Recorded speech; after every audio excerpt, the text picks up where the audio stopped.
jemaat sekalian, terkhusus umat Allah dari Paroki Santo Yosef Friday de Metz Bolawolon. Mengasihi tanah, merawat sumber air, dan menjaga udara nafas kehidupan adalah tema pertemuan Prapaskah minggu ketiga kita kali ini. Namun sebelum kita berbincang-bincang dan menseringkan tentang tema ketiga ini, alangkah baiknya kita memperkenalkan diri supaya suasana sore hari ini terasa lebih kekeluargaan, rileks, sehingga apa yang kita sharingkan ini dapat juga berguna bagi umat sekalian. Baik, saya beri kesempatan, mungkin Pak Rensu mulai. Baik, selamat sore untuk kita semua. Selamat sore. Perkenalkan, nama lengkap saya Laurentius Kundarsdoo, biasa dipanggil Rensus. Di paroki saya sebagai sekretaris DPP.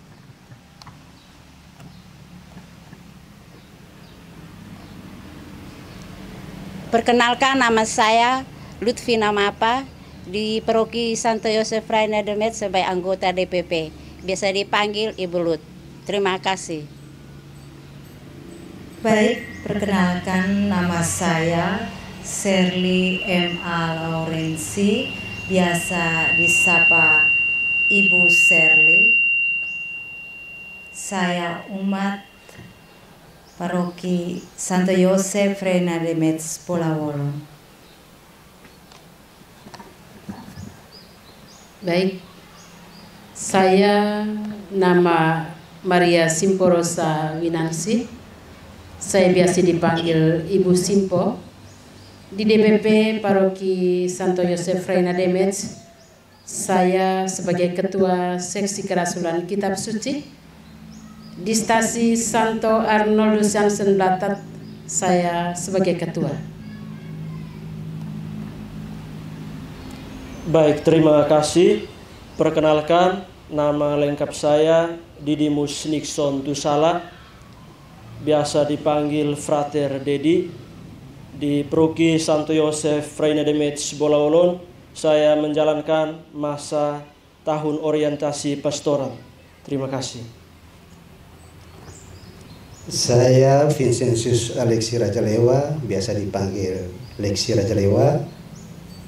Di dalam organisasi di Paroki Santo Yosef Friday de Metz ini, saya sebagai Ketua Lingkungan Santo Mikael Waipare.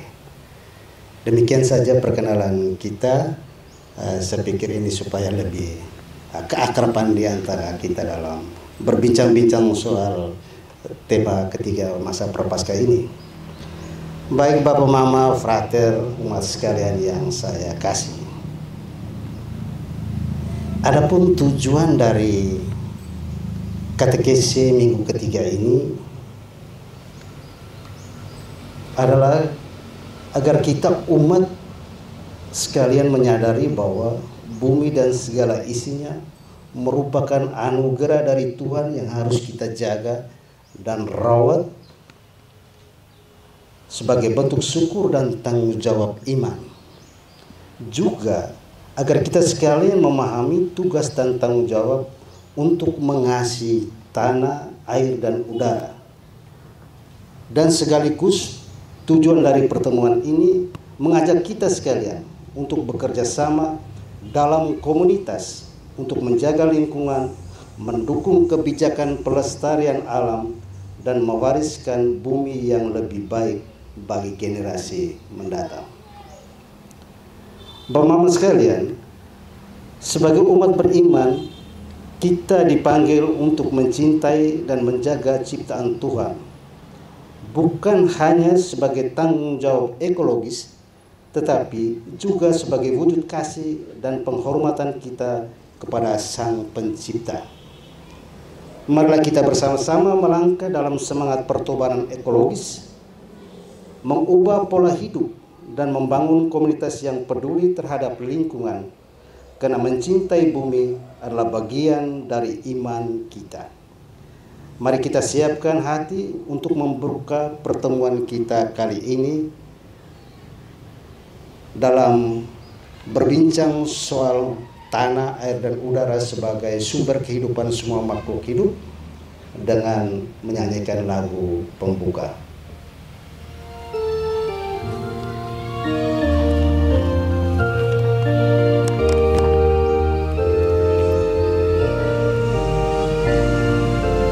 Alam raya karya Bapa bagi manusia, megah dan perkasa, subur serta kaya, hingga seluruh bangsa memuji padanya. Hosana pada Allah Bapa. Manusia ciptaannya, namun dicintanya, walaupun durhaka tak ditinggalkan, hingga seluruh bangsa memuji padanya. Hosana pada Allah Bapa. Dalam nama Bapa dan Putra dan Roh Kudus. Amin. Amin. Semoga cinta kasih Allah dan persekutuan Roh Kudus selalu beserta kita. Sekarang dan selama-lamanya. Marilah kita berdoa. Allah Bapa Pencipta yang Maha Baik, kami bersyukur atas anugerah kehidupan yang Engkau berikan, atas tanah yang subur, tempat kami berpijak, atas air yang mengalir, memberi kesegaran, dan atas udara yang menjadi nafas kehidupan kami. Hari ini kami berkumpul untuk merenungkan tugas kami sebagai penjaga ciptaan-Mu. Ampunilah kami jika seringkali lalai dan tidak peduli terhadap alam.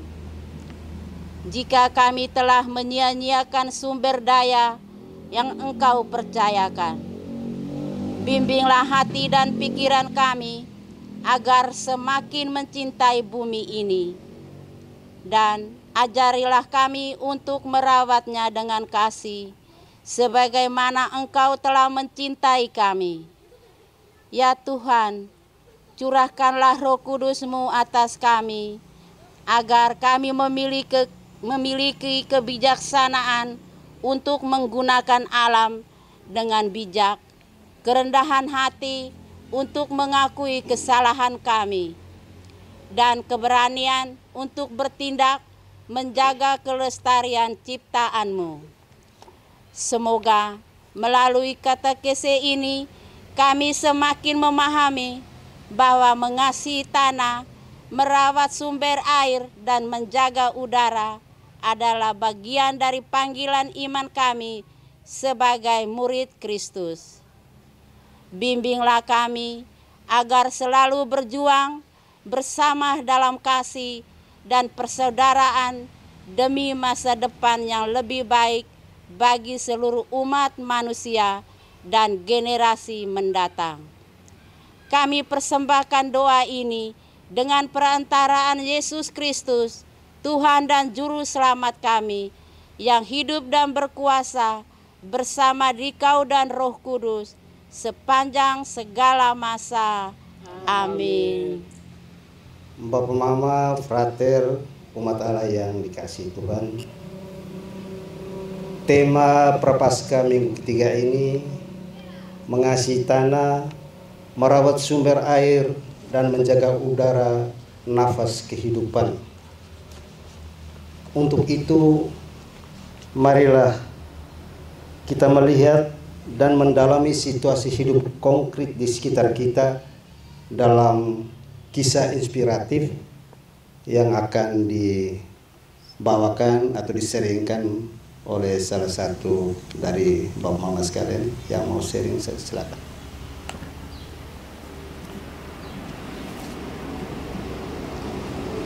Baik, Bapak Mama, umat Allah yang dikasihi Tuhan, Saya mencoba berkisah, kisah inspiratif yang berjudul Ibu Sinta Korban Tanah Longsor.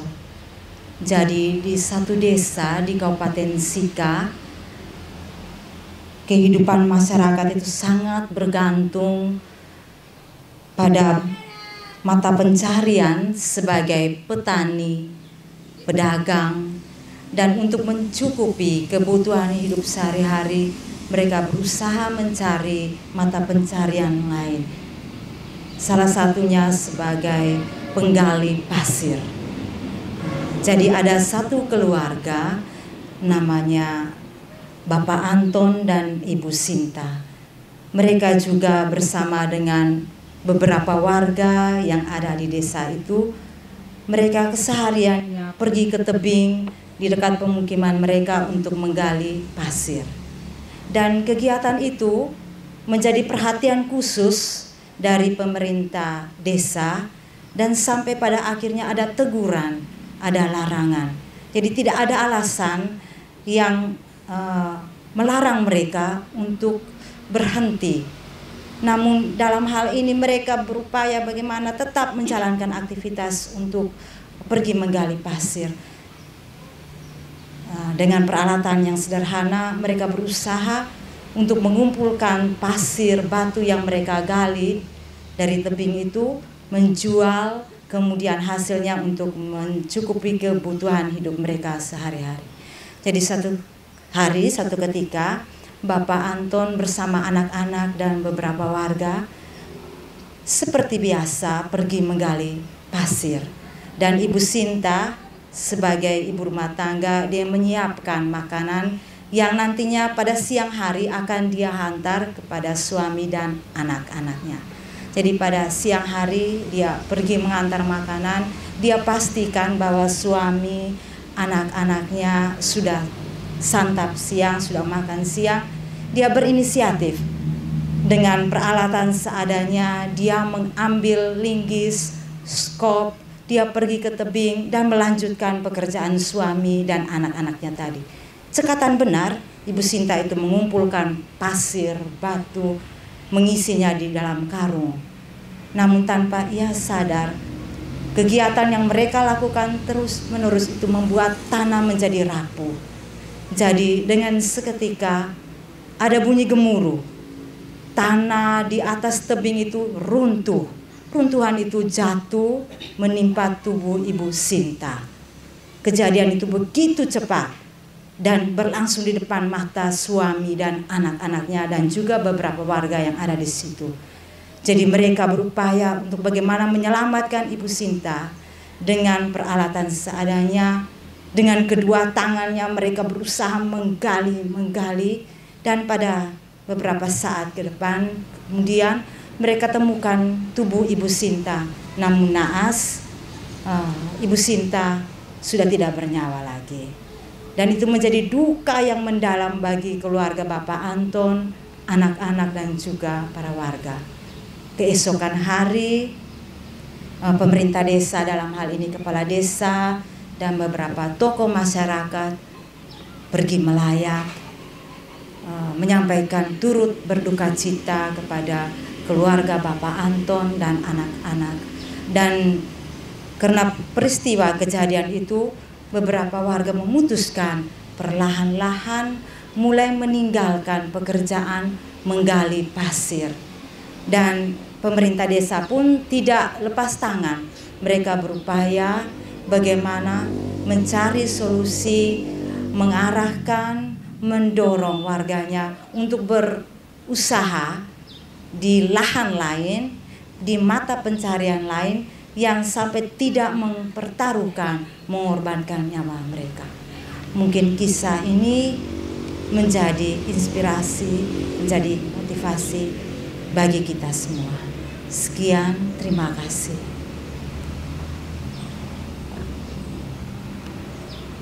Baik Bapak Mama, frater dan umat sekalian, kita sudah mendengarkan apa yang diceritakan oleh Ibu Serwi tadi, sebuah kisah inspiratif.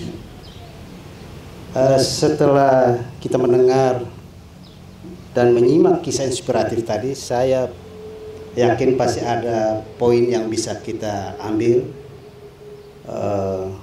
untuk kita bincang-bincang, seperti bagaimana gambaran kita tentang dampak dari penggalian pasir, lalu apakah keluarga Bapak Anton, Ibu Sinta, dan masyarakat ini berpikir tentang kepedulian lingkungan, lalu juga bagaimana gambaran tentang sikap mereka terhadap pelestarian lingkungan hidup di sekitar kita seperti yang disampaikan dalam kisah tadi. Mungkin ada yang mau ini, saya persilakan. Baik, selamat sore untuk kita semua. Selamat sore. Dari kisah tadi kita dengar bahwa Ibu Sinta ini merupakan seorang keluarga yang kurang mampu, artinya kurang berkecukupan, sehingga taruhan nyawa itu mereka pertaruhkan demi mendapatkan ekonomi yang lebih baik. Mungkin itu keluarganya sedang berkebutuhan, sehingga suaminya itu melahirkan istrinya untuk bekerja. Padahal yang kita dengar dalam cerita tadi, bahwa itu peringatan itu sudah diberikan dari desa. Dan peringatan dikeluarkan itu bukan karena asal-asalan, tapi mempunyai satu tujuan, adanya sebuah bahaya yang akan terjadi. Misalnya saja, ketika anak kecil bermain di pinggir jalan, kita akan mengejarnya, karena kita takut bahwa dia akan kecelakaan. Begitu juga yang terjadi dalam kisah tadi, peringatan itu diberikan bukan asal-asal, tapi karena orang sudah membaca apa yang akan terjadi. Terus yang berlanjut bahwa dampak dari Ibu Sinta, dia itu sampai meninggal dunia karena tertindih. Dari kisah tadi ada beberapa dampak yang mesti kita lihat. Yang pertama adalah faktor dampak ekonomi. Seperti kita di Maumere ini, orang meninggal itu juga butuh biaya yang cukup banyak dari keluarga yang harus keluar. Itu juga yang harus dikeluarkan oleh keluarga Ibu Sinta. Mereka sudah susah, harus keluarkan banyak lagi untuk penguburan Ibu Sinta. Selain ekonomi, juga adalah masalah lain. Itu misalnya lingkungan sekitar, mungkin ada keluarga lain yang punya tanaman situ akan hancur. Berantakan, mungkin tertindih dan gagal panen. Oke. Mungkin hanya itu saja dari saya. Terima kasih. Baik, terima kasih Pak Rensu.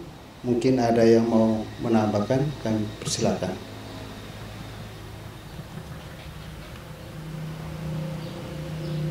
Baik, mungkin dari saya juga setuju dengan pendapat dari Pak Rensus tentang sikap dari Ibu Sinta dan beberapa warga yang tidak patuh atas larangan teguran dari pemerintah desa, sehingga berdampak fatal sampai mempertaruhkan nyawa.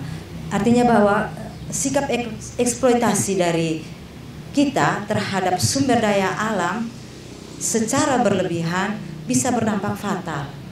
Dalam artian bahwa sumber daya alam yang sudah disiapkan oleh Tuhan kepada kita, alangkah baiknya kita manfaatkan dengan bijaksana. Ketika kita tidak memperhatikan antara keseimbangan ekosistem, baik itu yang tidak hidup maupun yang hidup, berarti akan berdampak negatif bagi kelangsungan hidup. Contohnya, yang sudah dilakukan oleh warga dan salah satu korbannya ada Ibu Sinta. Karena mungkin pakai tanda petik keserakahan, tapi karena kita bisa melihat bahwa latar belakang ekonomi itulah yang membuat Ibu Sinta bersikap nekat. Jadi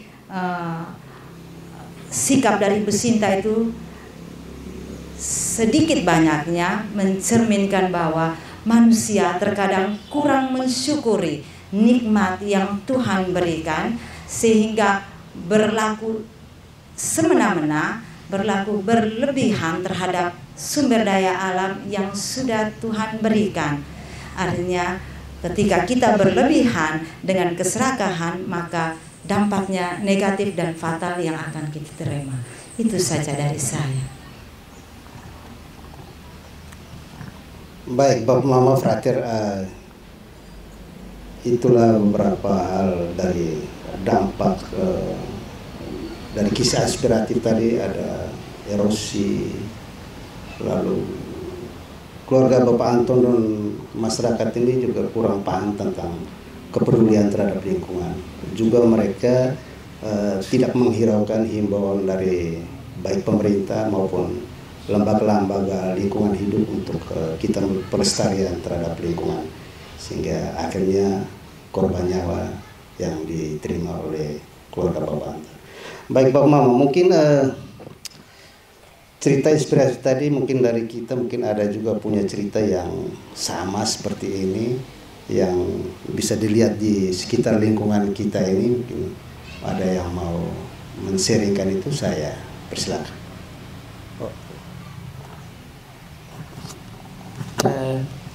Baik, terima kasih.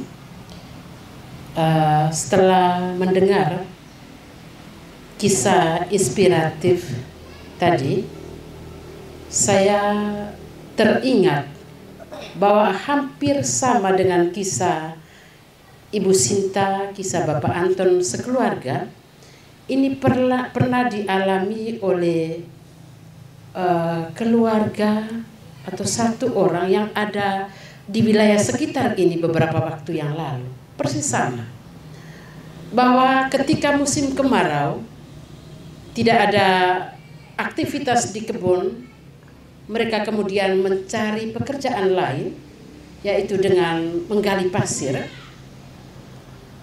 Pada suatu hari ketika galian-galian yang sudah banyak ini kemudian banyak kubangan-kubangan, menghasilkan banyak kubangan-kubangan, pasir ini memang dijual untuk memenuhi kebutuhan hidup mereka. Tetapi karena terus digali oleh pihak-pihak ini, jadi tanpa mereka sadari galian ini akhirnya menjadi sebuah terowongan. Dan nafsu, ya kita bilang itu nafsu, keserakahan ini, semangat ini, mereka terus gali tanpa menyadari bahwa ya bencana sudah di depan mata. Tetapi mungkin karena tawaran uang yang begitu besar, mereka terus menggali tanpa menyadari bahaya ini. Dan suatu hari bapak tua ini masuk ke dalam terowongan dan terus menggali. Akhirnya terowongan ini runtuh dan dia tertimpa dengan pasir ini. Dan juga akibatnya adalah ya dia tidak bisa tertolong.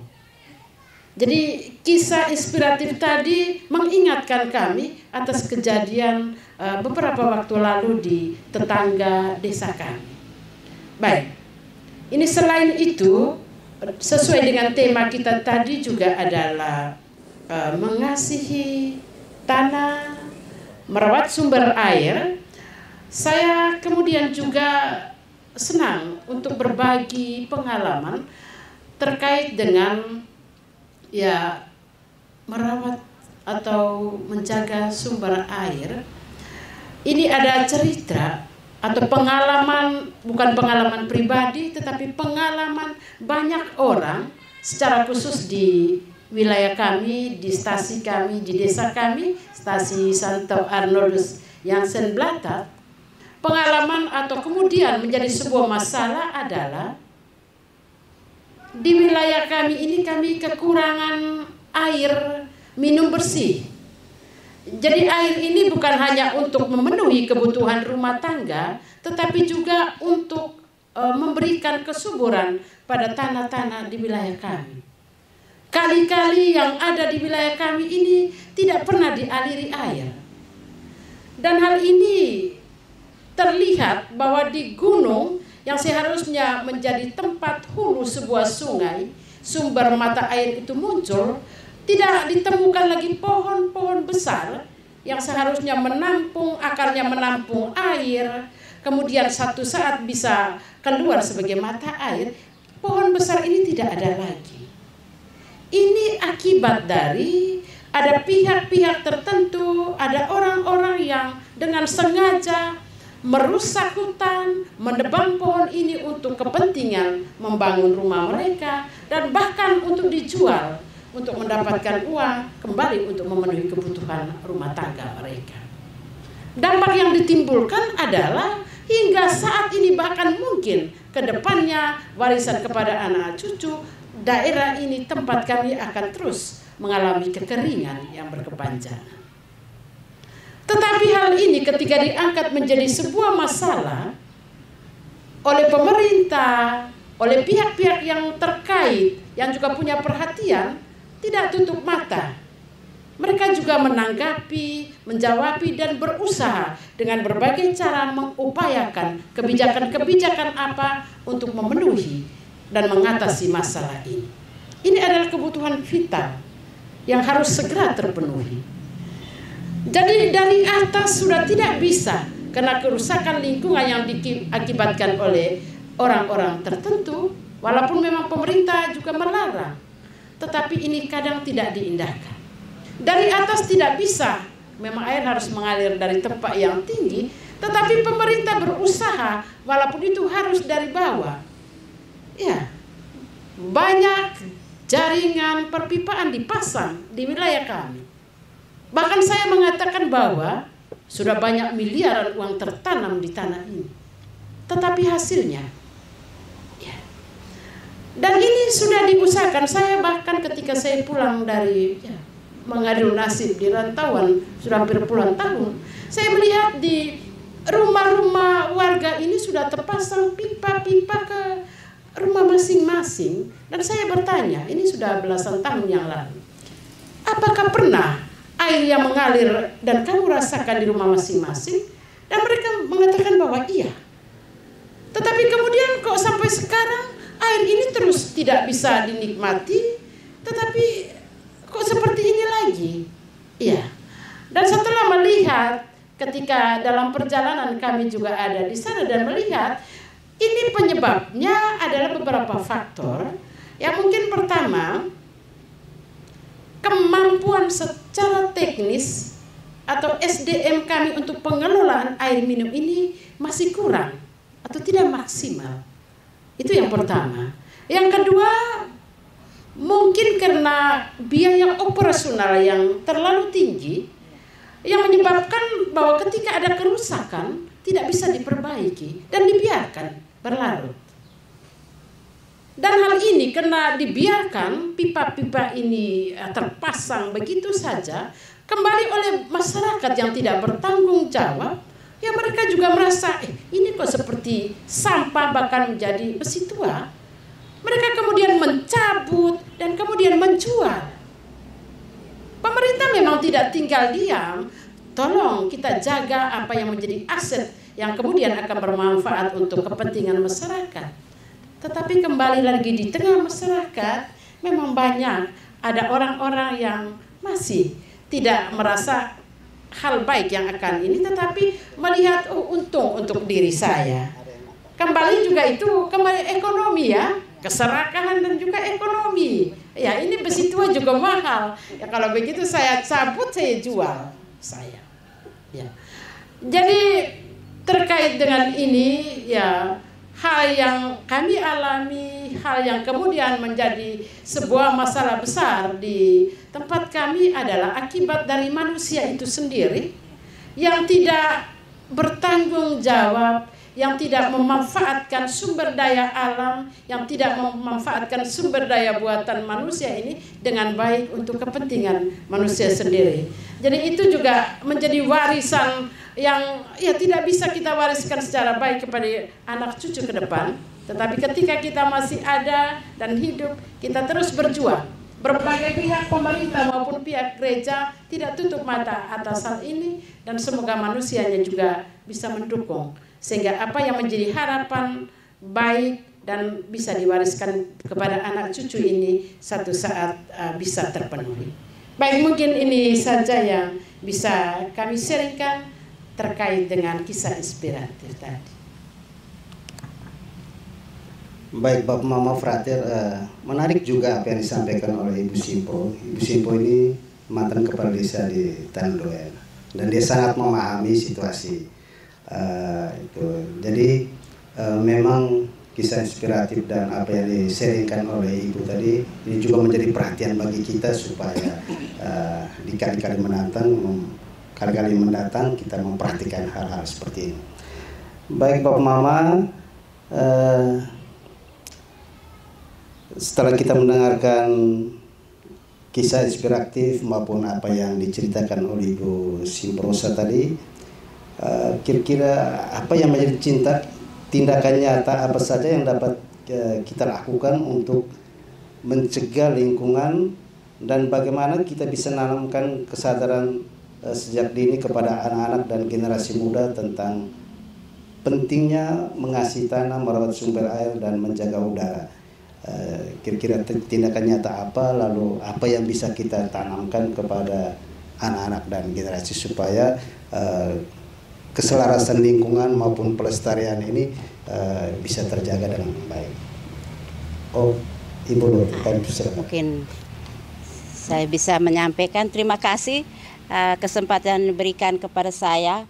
Mungkin melalui pendidikan di sekolah-sekolah, kegiatan katekese di KBG atau di lingkungan kita masing-masing tentang nilai-nilai ekologis dan serta memberi teladan dan menjaga kebersihan dan kelestarian alam supaya dapat membentuk generasi yang lebih bertanggung jawab terhadap bumi yang diberikan Tuhan kepada kita. Mungkin itu. Baik, Ibu Lu tadi lebih banyak dari sisi edukasinya, bagaimana membiasakan, lalu mungkin masih ada yang mau menambahkan? Oh, silakan. Baik, kalau dari saya, seperti yang Ibu Lut sudah jelaskan tadi bahwa kebiasaan itu penting kita harus tanamkan kepada anak. Misalnya dengan membuang sampah pada tempatnya. Saya ingat ada satu kisah, seorang anak di sekolah, dia diajarkan oleh gurunya itu untuk membuang sampah pada tempatnya.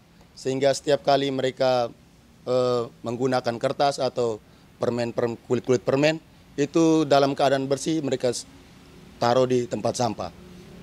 Satu kali dia pernah ikut dengan mamanya ke gereja, dan ketika di gereja dia bersama mamanya, dilihat mamanya sebelah ini mungkin kepanasan sehingga mengeluarkan tisu dan lap tisunya di muka, kemudian tisunya itu diletakkan di bangku. Setelah dia lihat dia punya mama, kemudian besoknya dia ke sekolah lagi, dia tanya di gurunya, "Ibu guru, ibu biasa ajar kami untuk buang sampah di tempat sampah. Terus saya punya mama, kemarin kami pergi gereja, mama ini taruh tisu di bangku gereja. Kami ini sebenarnya mau ikut yang mana? Ikut guru, aku ikut mama di rumah." Nah, jadi ini kebiasaan yang perlu kita tanamkan dari kecil. Orang guru di sekolah, itu saya yakin dan percaya bahwa mereka selalu mengajarkan yang baik untuk anak. Yang kadang lalai kita orang tua, itu kadang tidak pikirkan anak itu mau bersih kah kotor, intinya dia hidup, hidup dan sehat. Oke. Baik, itu kebiasaan yang baik. Dan selain itu juga kita mungkin anak-anak ke sekolah mungkin kita perbiasakan dengan menggunakan botol air, sehingga untuk membeli jajan dan juga gelas-gelas minuman itu dikurangi. Terus kita sebagai orang tua juga yang sering ke pasar, sebaiknya itu juga siapkan dengan keranjang-keranjang khusus, sehingga tidak perlu lagi menambah plastik-plastik dari tempat yang kita beli. Baik, mungkin itu dari saya. Terima kasih. Baik, terima kasih Bapak, Mama, Frater dan umat sekalian. Sudah banyak hal yang kita coba diskusikan, bincang-bincang menyangkut bagaimana kita melihat mengasihi tanah, merawat sumber air dan menjaga udara sebagai nafas kehidupan ini. Mungkin dari bincang-bincang tadi perlu saya ada beberapa poin yang coba saya rangkum dalam. Jadi kisah tragis Ibu Sinta menjadi pengingat bahwa manusia dan alam memiliki hubungan yang erat. Ketika lingkungan dieksploitasi tanpa pertimbangan jangka panjang, meskipun bertujuan memenuhi kebutuhan hidup, justru menjadi fatal karena mengabaikan peringatan tentang bahaya kerusakan lingkungan. Mengasihi tanah, merawat sumber air, dan menjaga udara bukan hanya sekedar tanggung jawab sosial, tetapi juga panggilan iman untuk merawat ciptaan. Seperti diajarkan dalam kitab Kejadian bab 2 ayat 15, manusia diberi tugas untuk mengusahakan dan memelihara bumi, bukan merusaknya. Sebagai umat beriman, edukasi lingkungan, kepatuhan terhadap aturan yang menjaga kelestarian alam, serta mencari solusi ekonomi yang lebih ramah lingkungan adalah bagian dari komitmen kita untuk menciptakan kehidupan yang berkelanjutan. Dan sebagai peziarah iman yang berjalan menuju komunitas perjuangan, marilah kita bersatu dalam usaha menjaga alam sebagai wujud kasih kepada Tuhan dan semesta. Dan ini merupakan tanggung jawab kita bersama. Dan selanjutnya setelah kita mendengarkan kisah inspirasi konkret dalam kehidupan, mari kita lihat tema katekesi Minggu Prapaskah ketiga ini dalam terang sabda Allah yang akan dibawakan oleh Frater. Kepada Frater. Baik, terima kasih atas kesempatan yang diberikan. Tadi kita sudah mendengarkan kisah tragis tentang Ibu Sinta, kisah inspiratif. Maka pada kesempatan berikut ini kita melihat dan juga mendalami dalam situasi hidup kita dalam firman Tuhan. Dan Bapak Mama umat beriman yang terkasih, saya mengajak kita membuka kitab Kejadian bab 1 ayat 26 sampai 31. Saya akan membacakan dan Bapak Mama melihat lalu mendengarkan.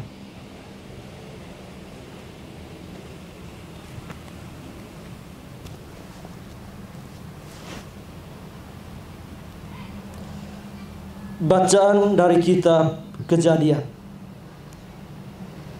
Berfirmanlah Allah, baiklah kita menjadikan manusia menurut gambar dan rupa kita, supaya mereka berkuasa atas ikan-ikan di laut dan burung-burung di udara, dan atas ternak, dan atas seluruh bumi, atas segala binatang melata yang merayap di bumi.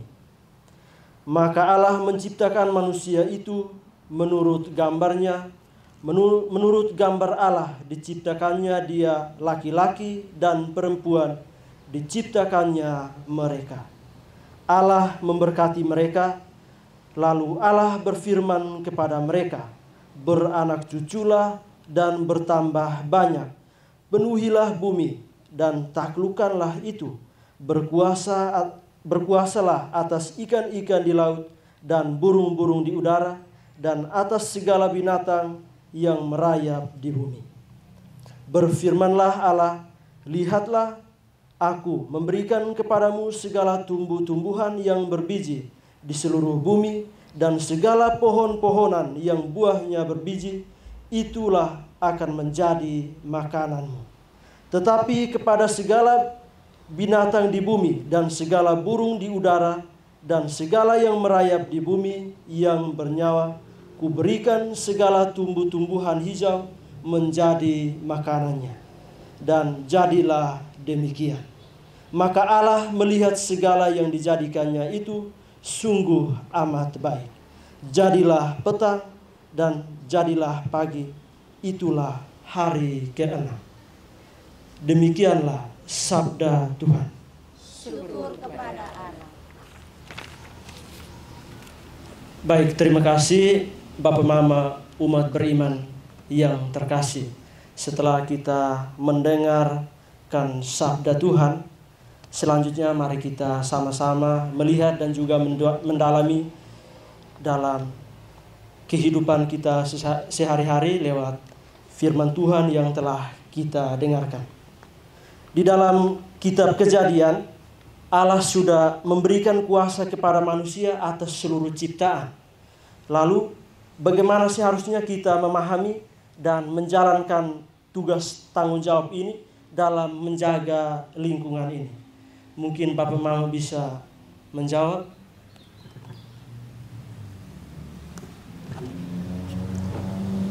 Baik, setelah mendengar firman Tuhan ini di Kejadian 1, Tuhan memberikan kuasa kepada manusia untuk menguasai seluruh ciptaannya. Dan sebagai manusia, kita menerima semua ciptaan ini dengan penuh rasa syukur. Kita perlu menjaga, kita perlu merawat, dan memanfaatkan dengan bijak untuk kepentingan kita.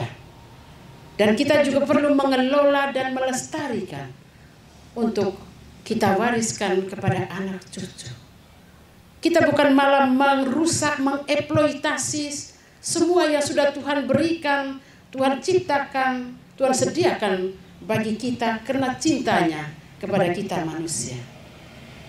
Jadi sebagai manusia memang banyak yang tidak sesuai dengan apa yang dikehendaki Tuhan. Tetapi semoga dengan katekese dan apa yang kita sharingkan pada katekese ini ya bisa menyadarkan kita bahwa begitu Tuhan baik buat kita, memberikan kuasa atas seluruh ciptaannya untuk kita manfaatkan demi kepentingan kita, tetapi kita perlu menjaga dan melestarikan. Baik, mungkin ini yang bisa saya bagikan. Oke, baik, terima kasih dari Mama Simbro bahwa Allah sudah memberikan kita kebebasan yang seluas-luasnya. Lalu ketika Allah sudah memberikan kita kebebasan, tugas utama kita itu adalah menjaga dan juga merawat apa yang sudah dipercayakan kepada kita. Jadi mungkin itu intinya. Yang berikut dalam Kejadian bab 1 ayat 29, di situ Allah menyediakan tumbuhan dan biji-bijian sebagai makanan bagi manusia dan makhluk hidup. Lalu di sini bagaimana hal itu mengajarkan kita tentang pentingnya menjaga kesuburan tanah dan kelestarian sumber daya alam tersebut. Bagaimana tanggapan kita? Mungkin Bapak Mama ada yang bisa menjawab?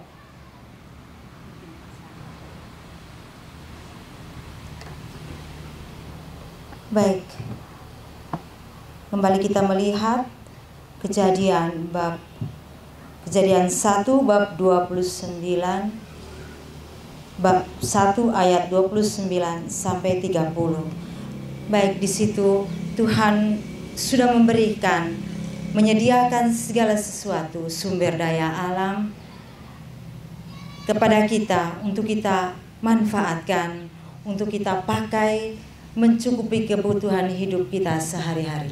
Bagaimana tindakan kita? Apa yang harus kita lakukan?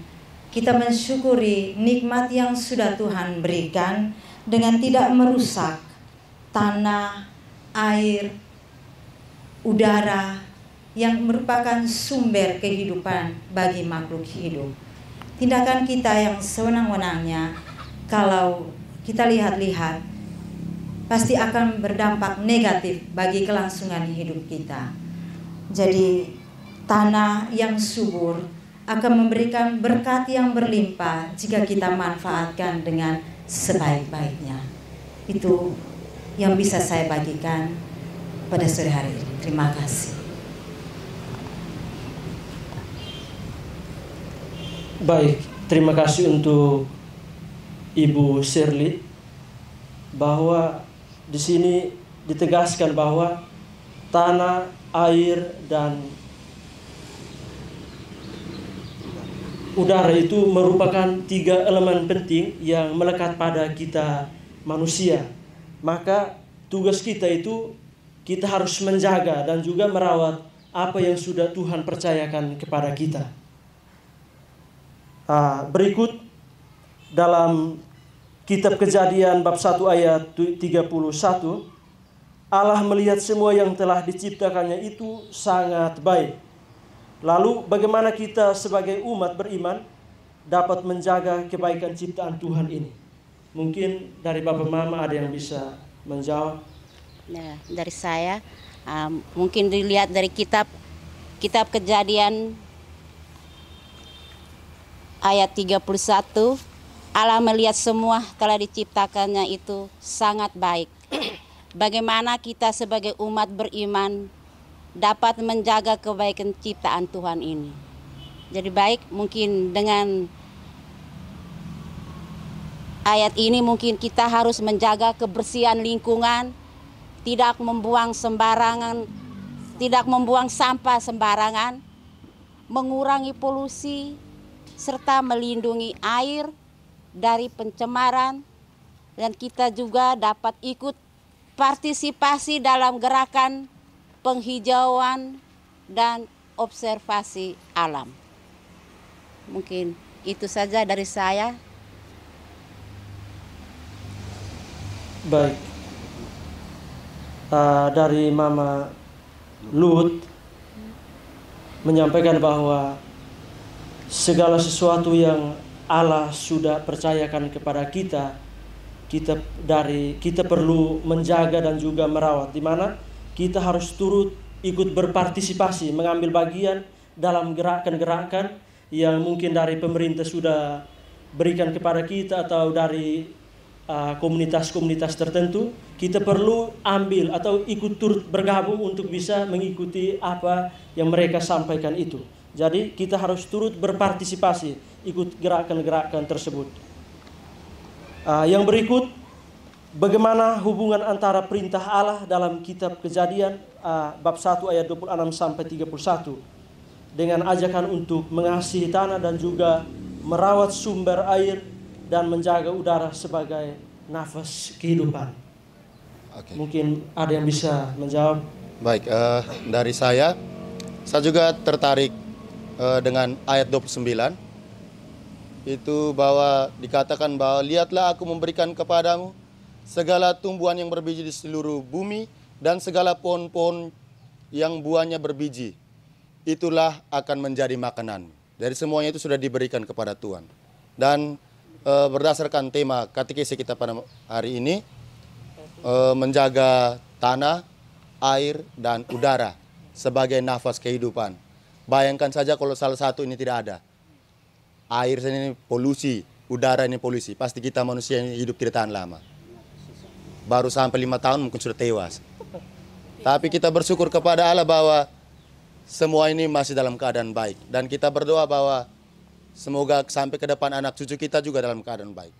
Karena itu Tuhan memberikan kepercayaan kepada kita sebagai manusia. Karena kita juga sama dengan alam sebagai ciptaan Tuhan. Dan kelebihan dari manusia adalah mempunyai akal, pikiran, dan hati nurani. Dan itu adalah tanggung jawab penting dari manusia yang mempunyai kelebihan itu untuk menjaga dan merawat alam. Dan manusia dan alam ini mempunyai timbal balik. Ketika manusia tidak merawat alam, alam pun tidak merawat manusia. Dan begitu juga sebaliknya, ketika manusia merawat alam, alam akan merawat manusia. Sekian saja dari saya. Terima kasih. Baik, terima kasih Pak Rensus, bahwa air, udara, dan tanah itu merupakan 3 elemen penting yang selalu melekat dengan kita. Maka di sini kalau Allah sudah mempercayakan segala ciptaannya, kita perlu bersyukur bersyukur kepada Allah, karena Allah sudah memberikan kita kebebasan seluas-luasnya. Lalu kita jangan serakah, tetapi kita harus bergerak dengan penuh kasih. Kita harus ada sesuatu yang kita pikirkan dalam hidup kita, jangan merusak apa yang sudah Allah percayakan kepada kita.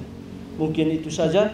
Selanjutnya, apa langkah konkret yang dapat kita lakukan dalam kehidupan kita sehari-hari untuk mewujudkan ajaran kitab Kejadian ini di dalam kehidupan kita? Mungkin ada yang bisa, langkah-langkah konkret yang perlu kita lakukan. Baik, mungkin saya juga coba menguraikan langkah konkret untuk menjaga tanah, air, dan udara dari terang sabda Allah ini. Pertama mungkin seperti tadi yang sudah disampaikan oleh Rensu pada kisah inspiratif tadi, itu penggunaan menghindari penggunaan plastik. Lalu untuk polusi udara mungkin kita menanam pohon. Lalu dalam kehidupan harian untuk air maupun energi itu supaya dipergunakan secara bijak. Lalu mungkin kita juga bisa mengikuti himbauan pemerintah atau lembaga swadaya mungkin yang bekerja di bidang pertanian soal bagaimana pertanian yang berkelanjutan supaya kesuburan tanah dan kehayatian tanah itu terjaga. Lalu yang mungkin juga perlu dilakukan adalah pengedukasian kepada masyarakat umumnya atau anak-anak atau generasi ini tentang kesadaran menjaga lingkungan dan tetap prioritas tentang pelestarian lingkungan supaya keharmonisan alam semesta ini dijaga agar tidak terjadi hal-hal yang sudah kita dengarkan dalam kisah inspiratif atau dalam terang kitab suci tadi. Jadi Tuhan itu menciptakan kita untuk menjaga, merawat, bukan untuk merusak lingkungan ini. Mungkin itu Frater, kurang dan lebih nanti Frater tambah. Baik, terima kasih. Saya pikir sangat jelas yang disampaikan oleh Bapak Lexi.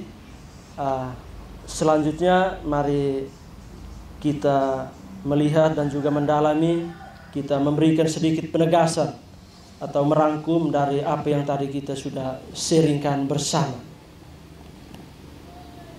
Dalam kitab Kejadian tentang kisah penciptaan, manusia itu diciptakan segambar dan serupa dengan Allah. Demikianlah pemahaman ini kembali menyadarkan kita tentang identitas utama manusia saat dimana pertama kali kita diciptakan. Manusia adalah makhluk istimewa yang mendapatkan warisan mulia dari Allah.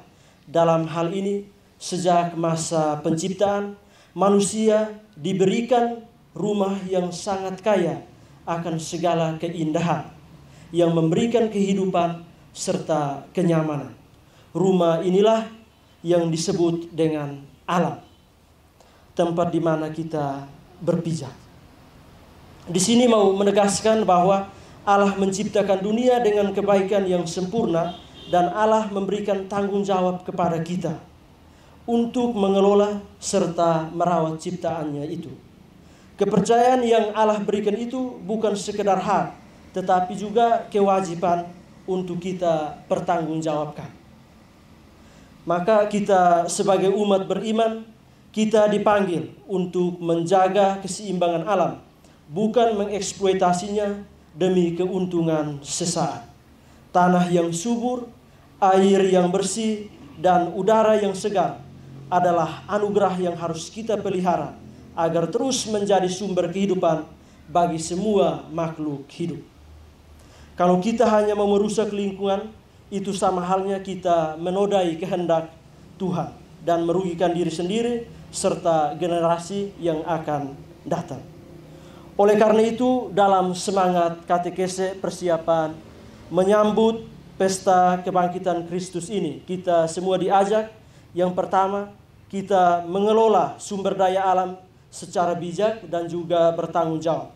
Yang kedua, menghentikan kebiasaan merusak lingkungan seperti pembakaran hutan, pencemaran air, dan perusakan tanah. Dengan menjaga lingkungan, kita tidak hanya memastikan keberlangsungan hidup manusia, tetapi menunjukkan rasa syukur dan penghormatan kita kepada Tuhan. Alam adalah rumah kita dan alam adalah bagian dari kita. Maka mari kita bergandengan tangan untuk mencintai alam kita sebagaimana kita saling mencintai antara sesama saudara kita. Mungkin itu saja. Selanjutnya saya persilahkan kepada fasilitator. Terima kasih Frater yang sudah memberikan kita kesejukan dalam terang sabda Allah tadi, bagaimana kita harus menjaganya. Bapak Mama, Frater dan umat sekalian yang terkasih, tema katekese kita masa Prapaskah minggu ketiga ini mengasihi tanah, merawat sumber air, dan menjaga udara, nafas kehidupan. Seiring dengan itu, Bapak Paus Fransiskus dalam ensiklik Laudato Si mengajarkan bahwa krisis lingkungan adalah juga krisis spiritual. Prapaskah 2025 menjadi saat yang tepat bagi umat untuk bertobat dari perilaku yang merusak bumi dan kembali kepada gaya hidup yang lebih selaras dengan kehendak Tuhan. Pertobatan ekologis mencakup 3 aspek penting.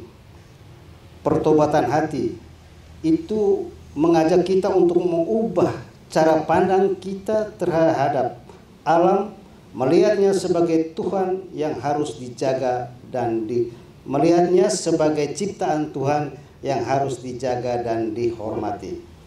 Kedua, pertobatan perilaku. Mengurangi gaya hidup boros, menghindari pemborosan sumber daya alam, dan memilih tindakan yang lebih ramah lingkungan. Dan yang ketiga, pertobatan sosial. Ini mengajak dan mendorong komunitas untuk lebih peduli terhadap kebijakan yang melindungi dan membangun solidaritas dalam menjaga bumi. Baik Bapak Mama, setelah kita mendengarkan kisah inspiratif, lalu kita sharing, lalu diterangi dalam kisah sabda Allah melalui kitab Kejadian tadi, saya yakin pasti kita harus punya tindak lanjut dari perbincangan ini. Menurut Bapak Mama, kira-kira rencana tindak lanjut kita, aksi nyata kita secara konkret, mungkin ini menjadi aksi nyata umat paroki Santo Yosef Fredemas Bolo-Bolo. Mungkin ada yang mau mengusulkan? Saya persilakan. Mau? Baik, masih terkait dengan tema kita, yaitu merawat bumi, menjaga sumber mata air, juga udara yang adalah nafas kehidupan. Saya beri masukan kalau bisa aksi nyata yang bisa dibuat bersama di paroki kita adalah melihat wilayah kita ini sangat tandus, sangat gersang. Ya, ini masih syukur di musim hujan, tetapi kalau kemarau sangat kering. Untuk itu di musim juga di musim hujan ini, ya kita setiap rumah itu menanam 1 pohon di sepanjang jalan wilayah paroki ini, dari pusat langsung sampai ke stasi. Jadi ini menuju Jalan Blatat Nataluar. Setiap keluarga di paroki ini, setiap rumah tangga itu menanam 1 pohon, merawat, dan itu diwariskan kepada anak cucu menjadi pohon keluarga ini. Ya, supaya tanah kita menjadi hijau, tetapi tidak sekedar hijau, itu menyediakan oksigen untuk napas kehidupan sepanjang segala masa hidup ini.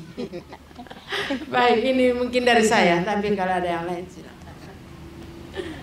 Baik, saya rasa kalau 1 rumah 1 pohon itu baik, tetapi pohon yang produktif seperti mangga. Cari juga mangga yang ada pasaran. Kalau mangga asam orang tidak mau.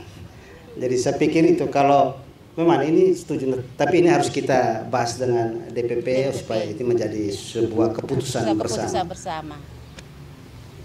Masih ada atau cukup 1 ini kan? Cukup. Kalau banyak juga cukup terlalu berat karena. Baik, kalau tidak ini menjadi kesepakatan kita di dalam katekese Minggu Prapaskah ketiga ini, maka rencana tindak lanjut ini akan kita bawa dalam pertemuan DPP untuk menjadi kesepakatan bersama umat Provinsi Santo Yosef Frade Metz Bolon supaya semua rumah paling kurang menanam 1 pohon, dan itu pohon yang bernilai ekonomis, supaya tidak hanya mengotori halaman rumah, tapi dari hasilnya itu buahnya atau bunganya itu bisa dimanfaat ekonomi. Baik Bapak Mama, Frater dan umat sekalian yang terkasih, kita sudah di penghujung kegiatan kita ini. Mari kita mengakhiri ini dengan doa dan juga doa jubileum, dan juga ditutup dengan lagu himne jubileum. Mari kita berdoa. Doa Jubileum 2025.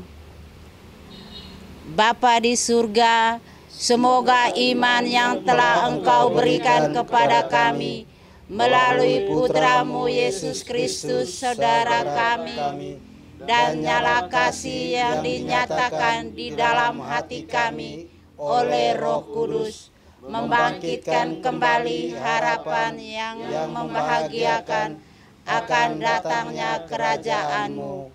Semoga rahmat-Mu mengubah kami menjadi penggarap-penggarap benih-benih Injil yang tak lelah.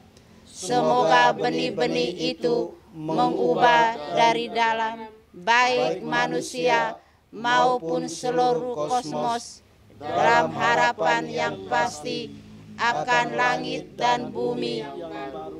Ketika dengan kalanya kekuatan jahat, kemuliaan-Mu akan bersinar selamanya. Semoga rahmat jubileum membangkitkan kembali dalam diri kami pesiara harapan, kerinduan akan harta surgawi.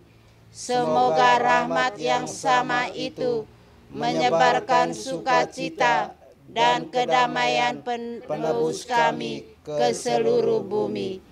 Bagi-Mu Allah kami yang terpuji selamanya, kemuliaan dan pujian sepanjang segala masa. Amin.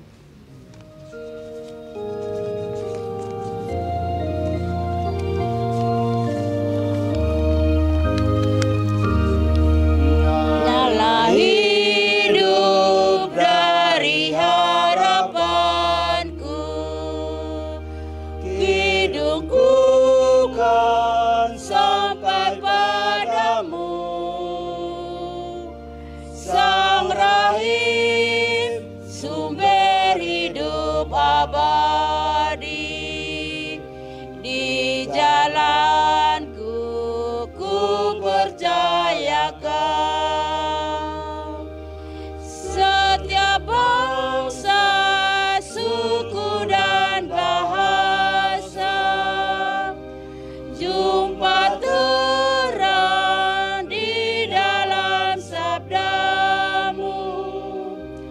Putra-putri rapuh dan terpencar telah disambut di dalam Putra-Mu. Nyala hidup dari harapanku, hidupku kan sampai padamu. Sang Rahim, sumber hidup abadi, di jalanku ku percayakan. Dalam nama Bapa, Dalam nama Bapa dan Putra dan Roh Kudus. Amin.